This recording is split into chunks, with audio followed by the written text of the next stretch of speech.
Central Florida is specifically the Tampa Bay area is known as the lightning capital of North America. Yeah. And what does that mean? That means that we get frequent lightning strikes in the area.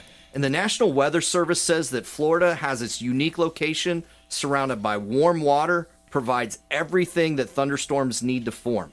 So the Weather Service also says July and August are the most active months for lightning strikes. Now, what does that mean? That means that you need to protect your home and your electronics specifically on your home. So there's a lot of ways to do that, okay? So I was going to say, it seems like that industry has really blown up over the past few years in terms of the different technology you can implement into your home or methods that you can protect, your home. Well, as the industry and as we become more electronic and more tech and more everything that goes along with that tech, this stuff is really, really susceptible to electronic surge. And so it's something that we call it dirty power, or we call it gray power. And so a lot of times what happens when lightning strikes, it discharges between the atmosphere and the earth. This strike carries a very high level of energy and causes extreme amount of damage in the home.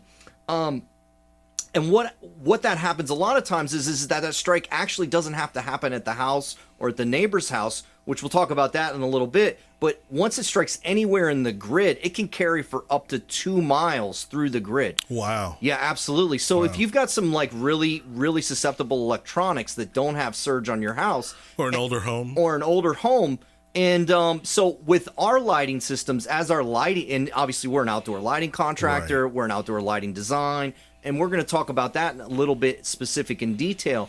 But as our lighting systems become more electrical and more technical and more specific with the LEDs and a lot of the circuitry and the digital displays, they become more susceptible, and becomes even more important that consumers are having surge installed in our world on the secondary. But this is also, a shout out to everybody that owns a home or a property to double check that they have surge strips on all their computers, on their TVs, on all that stuff.